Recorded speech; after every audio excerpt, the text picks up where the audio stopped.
Hello. Welcome back, and we are here for the 2002 Royal Rumble. Today, as this video goes out, will be the day of the actual Royal Rumble. I do believe, yeah, it's the day of the Royal Rumble. As of now, it's the 25th. I'll probably get another couple of Rumbles done. I'm on the 2006 one at the moment. I don't think I'm going to get to the 2024 Royal Rumble before the actual Royal Rumble, and the videos won't be out. But I'm going to carry on doing them throughout February. I will review the 2025 Royal Rumble. I'll do that a bit more in depth than these ones that I've been doing. It has been a long journey. I was going to do all the WrestleManias up until actual WrestleMania, but this has just taken ages and it's taken a lot out of me, so I don't think I'll be doing that. Maybe for next year or something, and I'll start it a bit earlier. But obviously, I want to do all the Royal Rumbles because the Royal Rumble's my favourite event. Sorry, TV's going to turn off. Oh, there we go. Sorry about that. I don't have an editor or anything, so all these little bloopers are all kept in all the videos. But yeah, I don't think I'm going to do all the WrestleManias, or I might do it. I don't know. I might review next WrestleMania and then do all the WrestleManias after that and do it in a big, but take my time doing it. Because this Rumble one, it's taken a lot out of me. I've been watching like 2 to 3 Royal Rumble pay-per-views a day, and you know, when I've got spare time, like trying to fit it in, and it's just a nightmare. But yeah, so we have the 2002. I'm on the 2002 Royal Rumble, ain't I?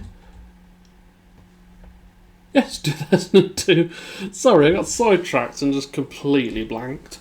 Yeah, first match, Spike Dudley and Taz, who are the tag team champions, against the Dudley Boys. I guess the Dudleys are supposed to be the heels. Spike's got a bad neck. That's the story of it, really.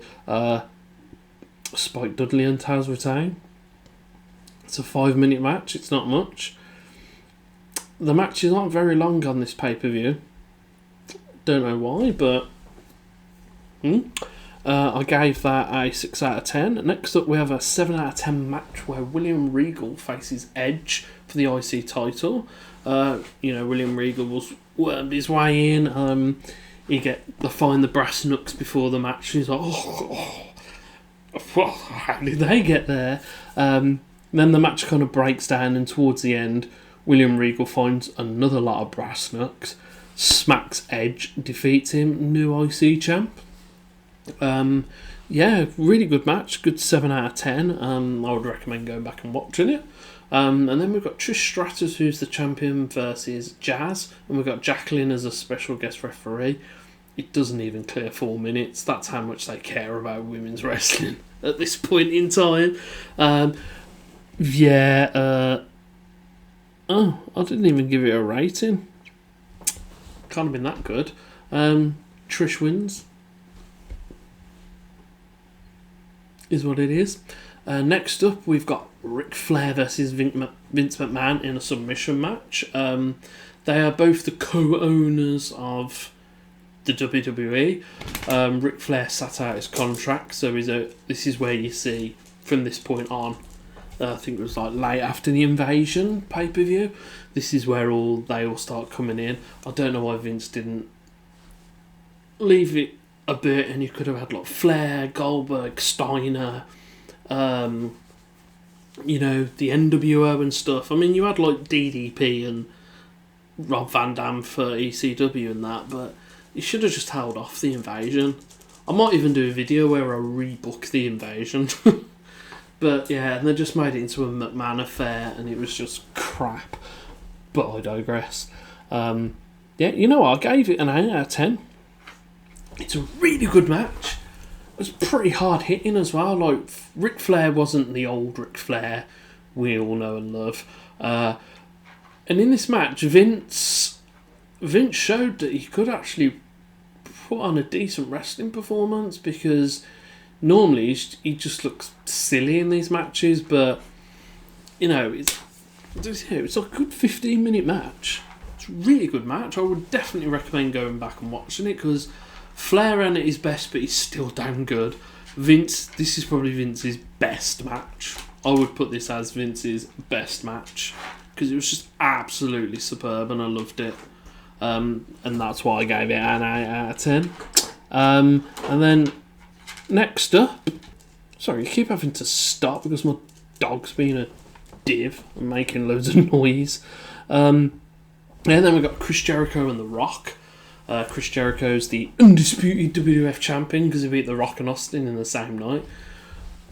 I don't know if you know that because he never brings it up. But yeah, another really good match. I only gave it a 7 out of 10 though, but it's a really good match. You have the interference from Christian and Lance Storm. All the Canadians sticking together. But yeah, really good match. Jericho ends up retaining because obviously there's a storyline going into WrestleMania, which will be explained after the Royal Rumble.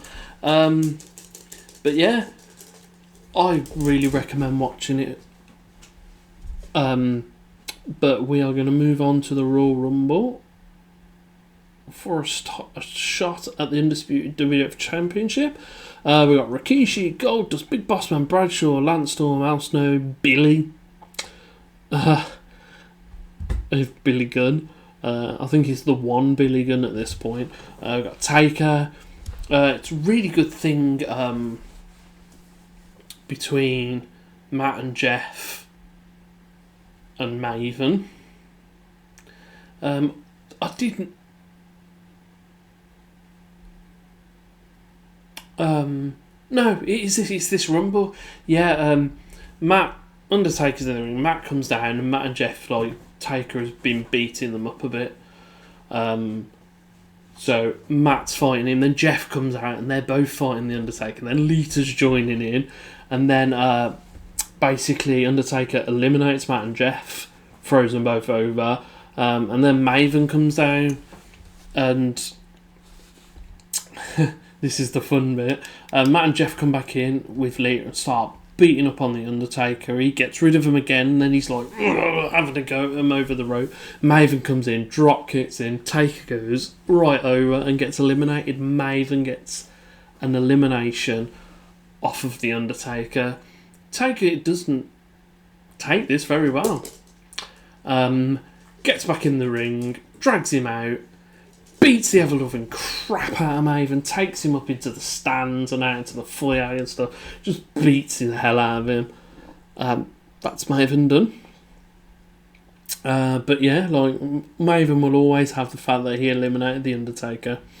Then Scott White, Christian, DDP, Chuck, Godfather, Albert, Perry Saturn, Stone Cold, Val Venus, Test, Triple H, Hurricane, Farouk, Mr. Perfect, Kurt Angle, Big Show, Kane, Van Dam, Booker T.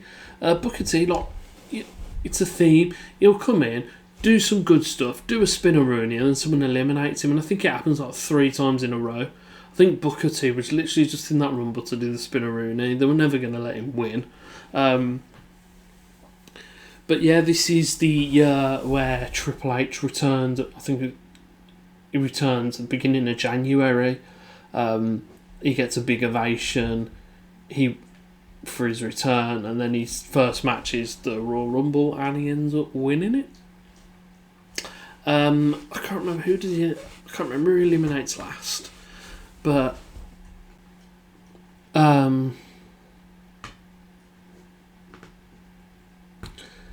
yeah, it's his road to redemption, isn't it? And then he goes up, and then his marriage breaks down, and then Stephanie manages Chris Jericho, and then Triple H. It was just basically a run for him to batter the hell out of Jericho and win the title at Mania. But yeah, that is the 2000 Royal Rumble. Pretty pretty decent. I really enjoyed it. Overall, I gave it a 7.5 out of 10. Next time out, we're at the 2003 Royal Rumble. If you have enjoyed this, please like, comment, subscribe, ring the notification bell, all that lovely stuff. And I shall see you guys next time. Have a good day, have a good afternoon, have a good evening, or have a good night. And I shall see you for the 2003 Royal Rumble. See you later. Bye-bye.